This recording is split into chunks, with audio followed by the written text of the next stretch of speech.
আপনারা বিবিসি শুনছেন ঢাকায় FM 100, রাজশাহীতে 88.8, খুলনায় 88.8। আপনারা যেখানে আছেন বিবিসি আপনার সাথেই আছে।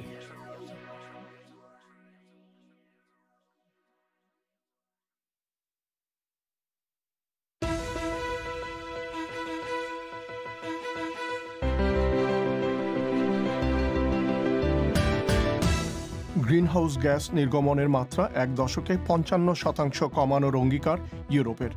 বাংলাদেশ সরকার ভাস্কর্য ইস্যুতে ইসলামপন্থীদের আলোচনার প্রস্তাবে রাজি হয়েছে। স্বরাষ্ট্রমন্ত্রীর সঙ্গে আলোচনা হতে পারে রবিবার। ধর্ম প্রতিমন্ত্রী টাইম টু টাইম অনেকের সাথে তো কথা হয়েছে, আমার সাথে, আমাদের সচিব মহোদয়ের সাথে, বা আমাদের স্বরাষ্ট্রমন্ত্রী মহোদয়ের সাথে, মাননীয় প্রধানমন্ত্রীর যে সেলগুলো আছে সবাই তো কাজ করতেছে। অর্ধ শতাব্দী পর বাংলাদেশ ও ভারতের মধ্যে আবারও চালু হচ্ছে রেলপথ। বাংলাদেশের স্বাধীনতা যুদ্ধের মূল নীতি ছিল বাঙালি জাতীয়তাবাদ এবং ধর্মনিরপেক্ষতা। গত 50 বছরে কিভাবে তাতে ফাটল ধরল শুনবেন বিশেষ প্রতিবেদনে। এসব নিয়েই বিবিসি বাংলার প্রবাহ।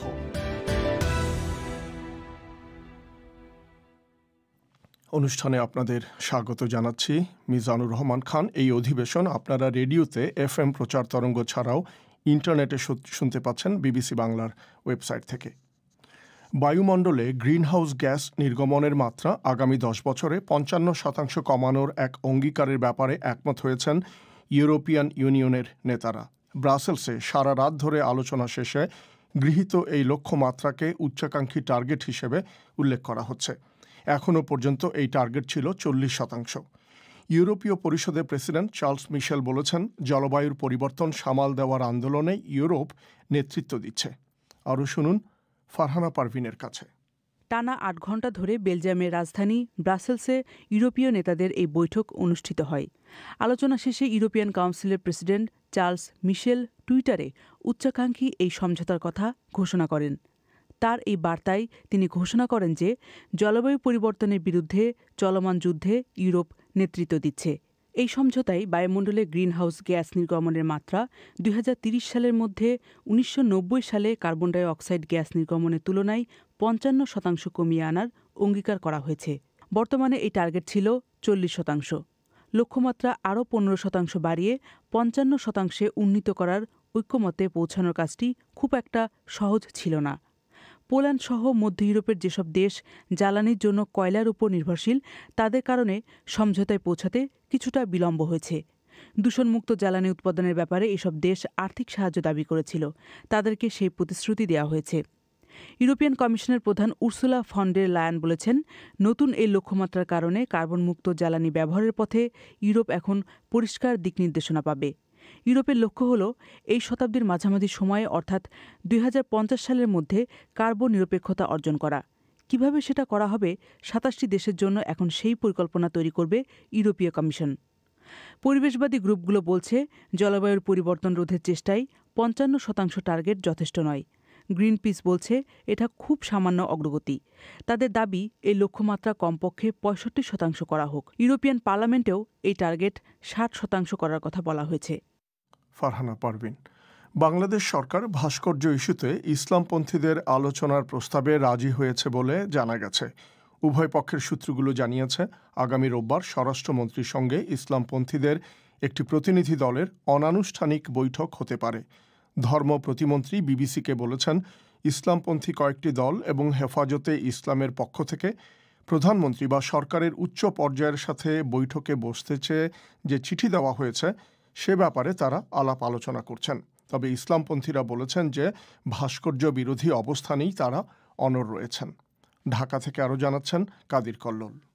ঢাকার দক্ষিণে ধোলাইপাড় এলাকায় বাংলাদেশের প্রতিষ্ঠাতা রাষ্ট্রপতি শেখ মুজিবুর রহমানের নির্মাণাধীন ভাস্কর্যের বিরুদ্ধে কয়েক সপ্তাহ আগে কর্মসূচি নিয়ে মাঠে নামে ইসলামপন্থী কয়েকটি দল এবং হেফাজতে ইসলাম।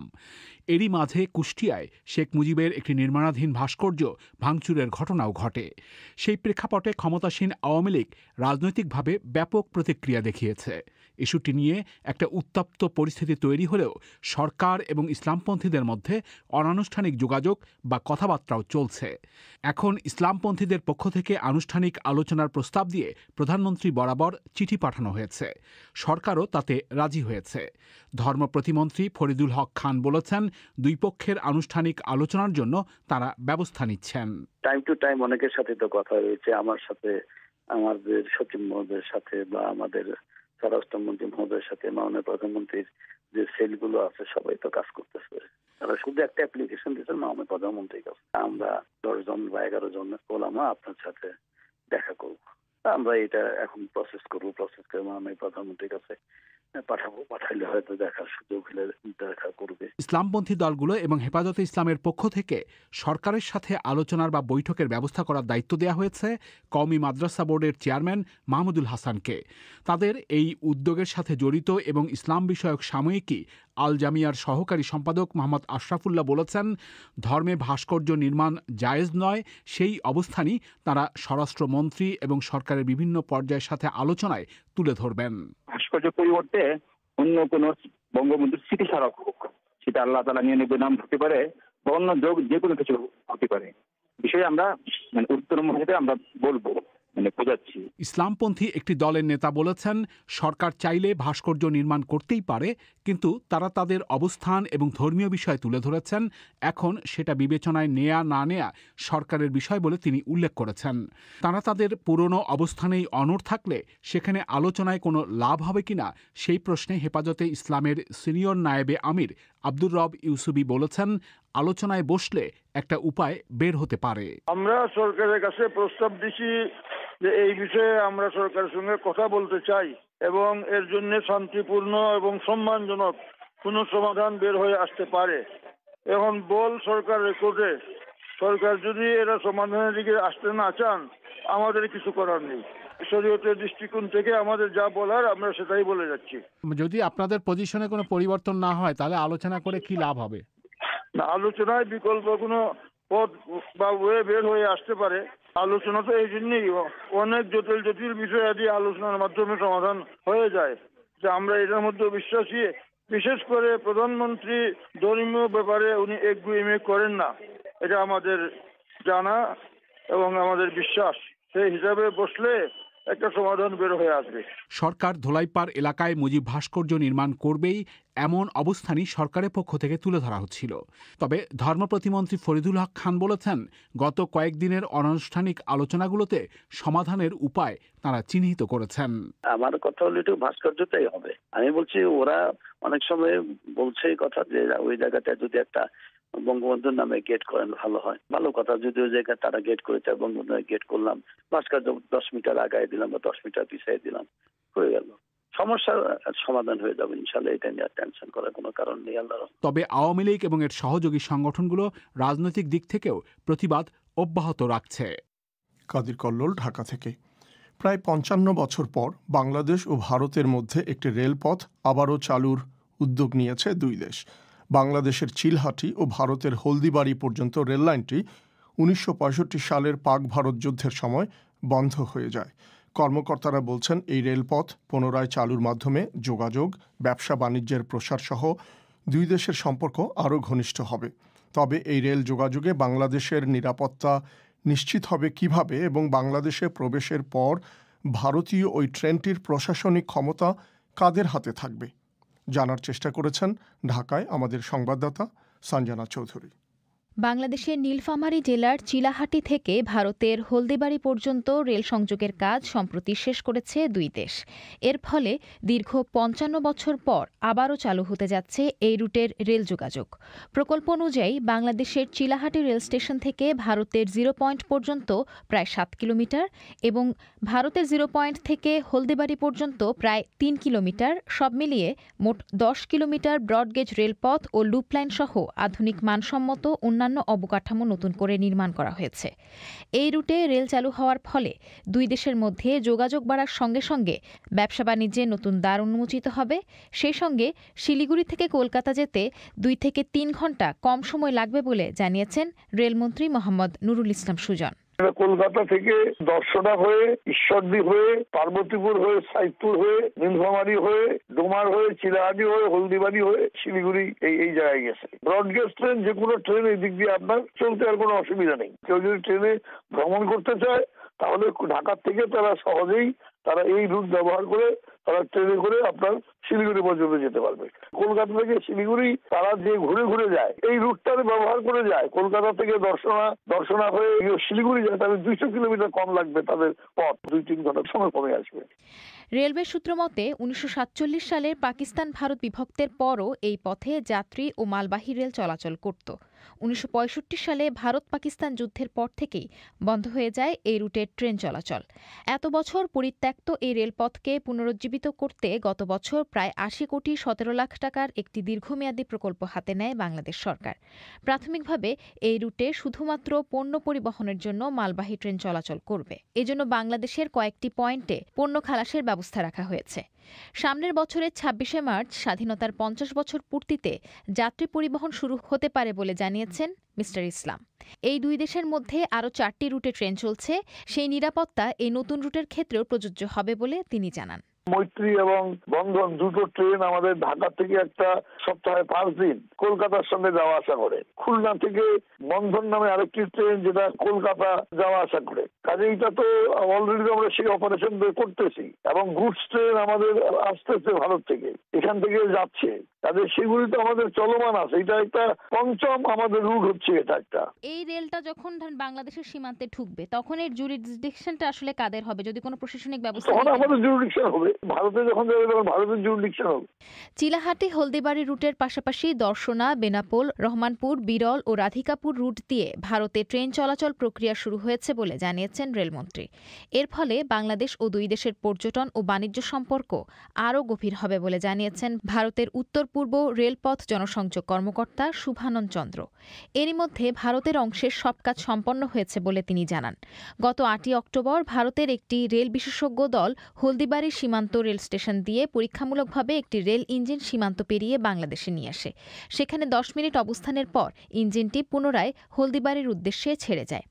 এখন তিনি অপেক্ষায় আছেন কবে আনুষ্ঠানিকভাবে ট্রেন চলাচল শুরু হবে। ওয়েস্ট বেঙ্গল, আসাম এগুলো পার্টের গুডস যেগুলো আছে, জিনিস বাংলাদেশ পর্যন্ত যাওয়াতে একটু সুবিধা হবে, শর্ট একটা রুট পাবে। তারপরে আপনার বাংলাদেশের কারণ কি পোর্ট আছে, পোর্ট কানেক্টিভিটি বেড়ে যাবে, তো হিসাবে বিজনেসের সুবিধা হবে। আরেকটা হলো আপনার অবিভক্ত বাংলার যেটা একটা কানেকশন ছিল, কালচারাল আর পিপল টু পিপল কানেকশন ছিল, ওইটাও আবার রিফ্রেশ হবে আর কি। আর বাংলাদেশ থেকে যারা ধরেন শিলিগুড়ি বা দার্জিলিং আসতে চায় ওদের জন্য একটা শর্ট রুট হয়ে যাবে প্যাসেঞ্জার ট্রেন ভবিষ্যতে যদি শুরু হয় এই লাইনে। তবে আগামী 17ই ডিসেম্বর ভিডিও কনফারেন্সের মাধ্যমে আনুষ্ঠানিকভাবে এই রেলপথ বাংলাদেশের প্রধানমন্ত্রী শেখ হাসিনা ও ভারতের প্রধানমন্ত্রী নরেন্দ্র মোদী উদ্বোধন করবেন বলে কথা রয়েছে। সঞ্জনা চৌধুরী, ঢাকা থেকে। আপনাদেরকে আগামীকালের ফোন ইনের বিষয়টি জানিয়ে দিচ্ছি। যুক্তরাজ্য ও রাশিয়াতে করোনা ভাইরাসের টিকা দেওয়া শুরু হয়ে গেছে। বাংলাদেশে কর্তৃপক্ষ বলছে আগামী বছরের শুরুতেই এই টিকা পাওয়া যাবে বলে তারা আশা করছেন। করোনা ভাইরাসের টিকা নেওয়ার ব্যাপারে আপনি কতটা আগ্রহী? এ নিয়েই হবে শনিবারের ফোন ইন। যোগ দিতে চাইলে 017141155578 এই নম্বরে ফোন বা SMS করে আপনার নাম ও ফোন নম্বর জানিয়ে দিন। অনুষ্ঠানের আগে আমরাই আপনার সঙ্গে যোগাযোগ করব। আপনারা শুনছেন বিবিসি বাংলার প্রবাহ। এবারে পুলক গুপ্তের কাছে বিশ্বের আরও কিছু খবর। প্রশান্ত মহাসাগরীয় যেসব দ্বীপ রাষ্ট্র বৈশ্বিক উষ্ণতার ঝুঁকিতে রয়েছে সেসব রাষ্ট্রকে সাহায্য করতে প্যারিস জলবায়ু চুক্তির অধীনে করা বিশ্বের সবচেয়ে বড় গ্রিনহাউস নির্গমনকারী দেশগুলোকে তাদের অঙ্গীকার রক্ষার আহ্বান জানিয়েছে ফিজি। প্রশান্ত মহাসাগরীয় দ্বীপগুলোর ফোরামের একটি ভার্চুয়াল বৈঠকে ফিজির প্রধানমন্ত্রী ফ্রাঙ্ক বাইনিমারামা বলেছেন যে তাদের এলাকাকে তার ভাষায় বলির পাঁঠা হতে তিনি দেবেন না। ব্রিটিশ ওষুধ প্রস্তুতকারক অ্যাস্ট্রাজেনেকা এবং রাশিয়ার গামালোয়া ইনস্টিটিউট বলছে তারা সমন্বিতভাবে কোভিড ভ্যাকসিন তৈরির কাজ করতে চায় যাতে কোভিডের সবচেয়ে কার্যকর টিকা উৎপাদন সম্ভব হয়। অ্যাস্ট্রাজেনেকা বলছে স্পুটনিক ভির সঙ্গে সম্মিলিতভাবে তারা যে পরীক্ষামূলক টিকা তৈরি করেছে তা প্রয়োগের জন্য তারা 18 এবং তার বেশি বয়সী মানুষ নিয়োগের কাজ শুরু করেছে। চীনা কর্তৃপক্ষ আমেরিকান সংবাদ সংস্থা ব্লুমবার্গে কর্মরত একজন সাংবাদিককে জাতীয় নিরাপত্তা বিপদগ্রস্ত করার সন্দেহে আটক করেছে। ব্লুমবার্গ বলছে সাংবাদিক হেইজ ফ্যান, যিনি একজন চীনা নাগরিক, সোমবার শেষবারের মতো তার সম্পাদকের সঙ্গে যোগাযোগ করেন। এরপরই দেখা যায় যে বেইজিংয়ে তার অ্যাপার্টমেন্ট ভবন থেকে সাদা পোশাকের নিরাপত্তা কর্মকর্তারা তাকে ধরে নিয়ে যাচ্ছে। দক্ষিণ কোরিয়ার রাজধানী সোলে কোভিড সংক্রমণ শনাক্তের জন্য সেনাবাহিনী ও পুলিশের ৮০০ সদস্য মোতায়েন করা হয়েছে। সম্প্রতি রাজধানীতে সংক্রমণের হার দ্রুত বেড়ে যাওয়ায় সেনা মোতায়েনের এই সিদ্ধান্ত নেওয়া হয়। দক্ষিণ কোরিয়ায় আজ নতুন যে ৭০০ কোভিড রোগী শনাক্ত হয়েছে তার ৫০০ই সোল বা তার আশপাশের এলাকার বাসিন্দা।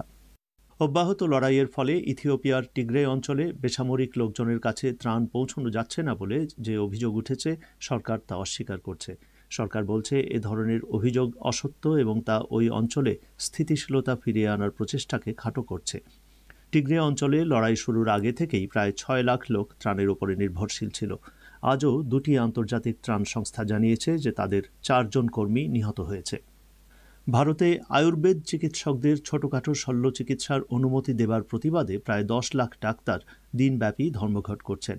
ইন্ডিয়ান মেডিকেল অ্যাসোসিয়েশনের প্রধান রাজন শর্মা বলছেন, ১২ ঘণ্টার ধর্মঘটে জরুরি নয় এমন সব পরামর্শ বা সার্জারি থেকে ডাক্তাররা বিরত থাকবেন।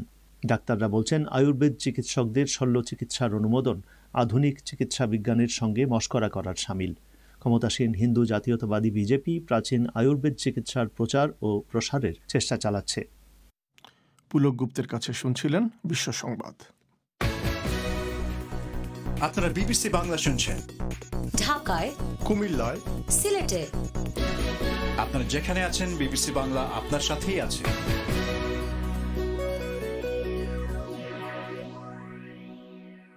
১৯৭১ সালে পাকিস্তানের বিরুদ্ধে কিছু মূলনীতির ভিত্তিতে বাংলাদেশের স্বাধীনতা যুদ্ধ সংঘটিত হয়েছিল। এর মূলে ছিল বাঙালি জাতীয়তাবাদ এবং ধর্মনিরপেক্ষতা। জয় বাংলা স্লোগান জাতি ধর্ম নির্বিশেষে সবাইকে একত্রিত করেছিল সেই যুদ্ধে। কিন্তু স্বাধীনতার পর সেই ঐক্যে ফাটল ধরে। গত ৫০ বছরে এসব বিষয় নিয়ে বিভক্তি এবং মতপার্থক্য বেড়েই চলেছে। কিভাবে বিভক্তি এসেছে এবং এর কারণ কি, এ নিয়ে ঢাকা থেকে এবারে শুনুন কাদির কল্লোলের বিশেষ প্রতিবেদন।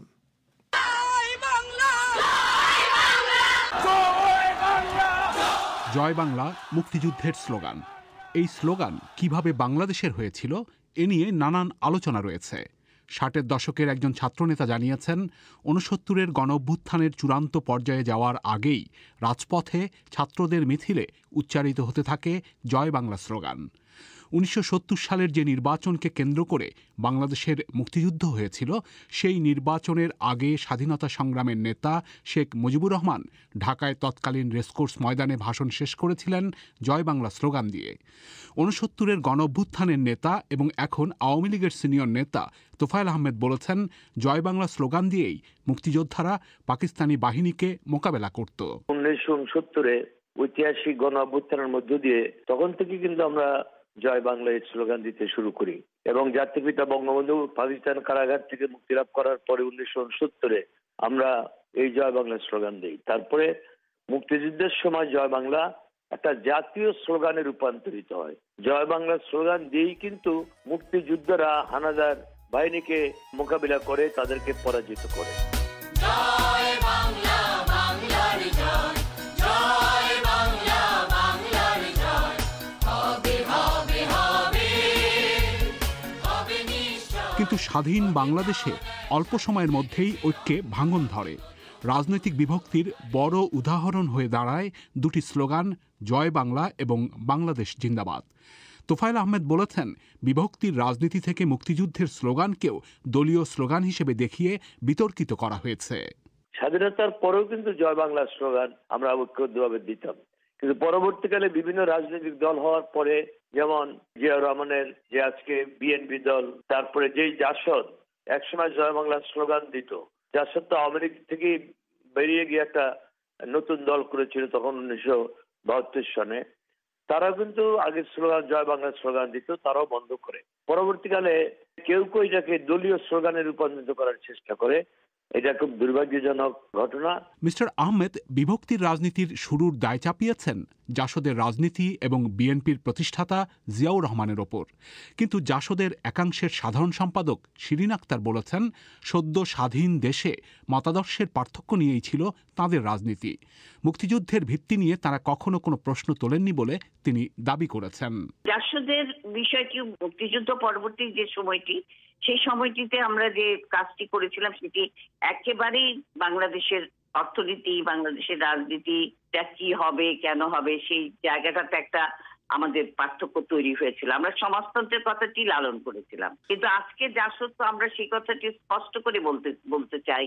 তখনও বলেছি যে সমাজতন্ত্রের লক্ষ্যে বাংলাদেশকে এগিয়ে নিয়ে যাবার প্রশ্নে বাঙালি জাতীয়তাবাদ, ধর্মনিরপেক্ষতা, গণতন্ত্র এবং শোষণ মুক্তির লড়াইকে ঐক্যবদ্ধভাবে চালিয়ে নিয়ে যেতে হবে। এটাকে কখনো আমরা ছাড় দিই। তবে আওয়ামী লীগ নেতারা অভিযোগ করেন জাসদই প্রথম জয় বাংলা স্লোগান দেয়া বন্ধ করেছিল। জাসদ নেতাদের বক্তব্য হচ্ছে, সদ্য স্বাধীন দেশে শেখ মুজিবের সরকারের বিরোধিতা করে নতুন দল জাসদের উত্থান হলে সেই দলটি জয় বাংলা স্লোগান ব্যবহার করেনি, কিন্তু তখন জাসদ জিন্দাবাদ স্লোগানও দেয়নি। তারা বলেছেন 1975 সালে শেখ মুজিবকে হত্যার পরই হত্যাকারীরা প্রথম বাংলাদেশ জিন্দাবাদ স্লোগান দিয়েছে।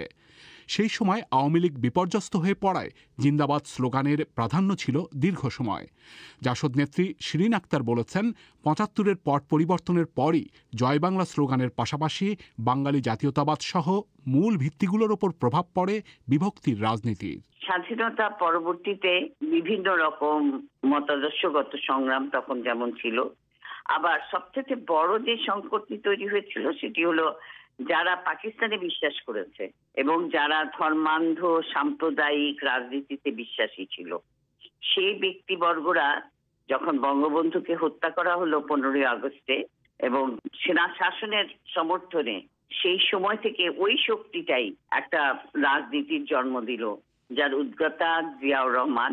এবং যখন এই জাতির ভিত্তি কি হবে সেটা নিয়ে কথা, আমরা বাঙালি না বাংলাদেশি, এই পার্থক্যের মধ্যে চলে আসলো, তখনই কিন্তু এই দ্বিধা বিভক্তিটা দেখা গেল। ধর্মনিরপেক্ষতার বিষয়টিতে পরিবর্তন কোনো হয়নি, সেটা সবাই মিলে আমরা যেটা নিয়েছিলাম সেই শক্তিটা কিন্তু এখনো একই আছে।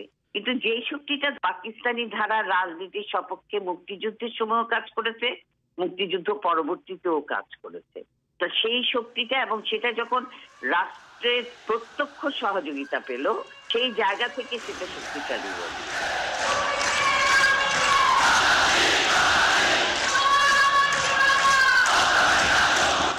মুক্তিযুদ্ধের অন্যতম ভিত্তি ছিল বাঙালি জাতীয়তাবাদ এবং অসাম্প্রদায়িক চেতনা। বাংলাদেশের স্বাধীনতা লাভের পর 1972 সালে সংবিধান প্রণয়ন করা হয়। সংবিধানে ধর্মনিরপেক্ষতাকে 4 মূলনীতির একটি নীতি হিসেবে যুক্ত করা হয়। রাজনৈতিক বিশ্লেষক অধ্যাপক রওনক জাহান বলেছেন, 70-এর নির্বাচন এবং পরে মুক্তিযুদ্ধেও জনগোষ্ঠীর একটা অংশ বিরোধিতা করেছিল। 75-এর পট পরিবর্তনের পর রাষ্ট্রের সেই শক্তিকে সাথে নিয়ে তখন সামরিক শাসকরা বিভক্তির রাজনীতির বিস্তার ঘটিয়েছেন বলে তিনি উল্লেখ করেছেন। বাঙালি জাতীয়তাবাদ কনস্টিটিউশন যখন হচ্ছিল আমাদের, তখনই যেমন পার্বত্য চট্টগ্রামের যিনি প্রতিনিধি ছিলেন তারা তখন বললেন যে না, তারা তো বাঙালি নন। তারপরে যারা ইসলামপন্থী তারা যখন আবার বাঙালি জাতীয়তাবাদের বিরুদ্ধে কথা বলতে আরম্ভ করলেন, তারা ঠিক যেটাকে আসলে ওই আবার পুরনো পাকিস্তানপন্থী যে একটা ধারণা আনতে আরম্ভ করলেন। এবং বঙ্গবন্ধুর হত্যার পরে যেটা হলো যে যারা ক্ষমতায় আসলেন সামরিক শাসকরা, তারা তো তখন রাজনৈতিক লোকের সমর্থন জোগাড় করবার চেষ্টা আরম্ভ করে দিলেন। এবং তখন যেটা হলো যে আওয়ামী লীগের বিরোধী যারা বা অন্যান্য যে সমস্ত দল ছিল, ইসলামী পন্থী যারা ছিল, তাদেরকে কাছে টানতে আরম্ভ করলেন। এবং এছাড়াও কিছু বামপন্থীদেরও নিলেন এবং ডান বাম মিলে রাজনীতির মধ্যে ধর্ম ব্যবহার করা, ইসলামিক ধারাগুলোকে নিয়ে আসার চেষ্টা করলেন। জিয়াউর রহমান বাঙালি জাতীয়তাবাদের বদলে এনেছিলেন বাংলাদেশি জাতীয়তাবাদ। তার সময়ই ধর্মভিত্তিক রাজনীতি ফিরে আসে। রাজনীতির মাঠে আওয়ামী লীগ অনেক সময়ই এই বিষয়গুলোকে নিয়ে বিএনপির বিরুদ্ধে নানা অভিযোগ করে থাকে। তবে বিএনপি মহাসচিব মির্জা ফখরুল ইসলাম আলমগীর বলেছেন, তাদের নেতা সংবিধানে বিসমিল্লাহ যুক্ত করলেও ধর্মভিত্তিক রাষ্ট্র করার কোনো চিন্তা ছিল না। জিয়াউর রহমান সাহেব যেটা করেছেন বাংলাদেশি জাতীয়তাবাদ, that was the appropriate approach, কারণ বাংলাদেশ তো শুধু বাঙালি ছিল না, অন্যান্য জাতি উপজাতির লোকেরাও ছিলেন। তো সেই ক্ষেত্রে that was the correct approach। ধর্ম নিরপেক্ষতার প্রশ্নটা কোনো সমস্যা ছিল না। যেটা জিয়াউর রহমান সাহেব নিয়ে এসেছিলেন হচ্ছে যে ধর্ম নিরপেক্ষ, ধর্মহীনতা নয়, এবং একই সঙ্গে আপনার ধর্মীয় বিশ্বাস, সেটাই নিয়ে এসেছিলেন। বাংলাদেশে একটা বাস্তবতা আছে, সে বাস্তবতা হচ্ছে যে এখানে যে কোনো ধর্মের মানুষই হোক তারা তাদের ধর্ম বিশ্বাসকে অত্যন্ত গুরুত্ব দেয়। সেই জায়গাটিতে আপনার আমার মনে হয় বিসমিল্লাহির রহমানির রহিমটা উনি নিয়ে এসেছিলেন বৃহত্তর জনগোষ্ঠীর যে ধর্মবিশ্বাস তাকে মর্যাদা দেওয়ার জন্য। কিন্তু ধর্মকে ভিত্তি করে রাষ্ট্র গঠন করবার কোনো প্রচেষ্টা সেই সময় গ্রহণ করা হয়নি এবং সেটা এখনো হয় না। আওয়ামী লীগ নেতাদের বক্তব্য হচ্ছে, জিয়াউর রহমান সংবিধানে ধর্ম নিরপেক্ষতার নীতি পাল্টিয়ে বিসমিল্লাহ যুক্ত করেছিলেন।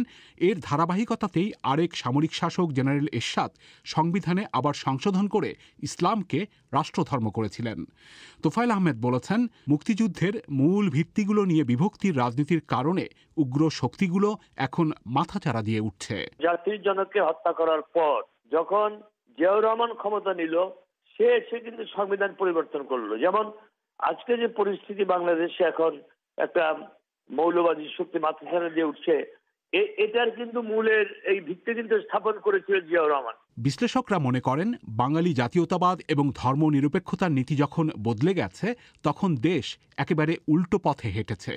যদিও শেখ হাসিনার নেতৃত্বে আওয়ামী লীগ 2009 সালে দ্বিতীয় দফায় সরকারে এসে 72-এর সংবিধানের অনেক বিষয় ফেরত এনেছে, কিন্তু বিসমিল্লাহ এবং রাষ্ট্রধর্ম ইসলাম এই দুটি বিষয়ে হাত দিতে পারেনি। অধ্যাপক রওনক জাহান বলেছেন, বিভক্তির রাজনীতির কারণে যে পরিস্থিতি হয়েছে সেটা দুঃখজনক বলে তিনি মনে করেন। কিছু কিছু লোক স্বাধীনতার বিরুদ্ধে ছিল, যারা মুসলিম লীগ কিংবা ইসলামিক পার্টি যারা করতেন। অতএব তারপরে পাকিস্তানি পন্থী সেটা আমাদের দেশে বিস্তার লাভ করলো। এটা সব থেকে দুঃখের ব্যাপার। অন্যদিকে বিএনপি নেতারা অভিযোগ করেছেন, স্বাধীন বাংলাদেশে আওয়ামী লীগের শাসনের ব্যর্থতা এবং বাকশাল বা একদলীয় শাসনের কারণেই বিভক্তির রাজনীতি শুরু হয়েছিল। বিএনপি নেতা মিস্টার আলমগীর বলেছেন, স্বাধীনতার পর প্রত্যাশা এবং প্রাপ্তির মধ্যে ফারাক ছিল এবং সে কারণেই হতাশা থেকে পরিস্থিতি ভিন্ন দিকে যেতে শুরু করে।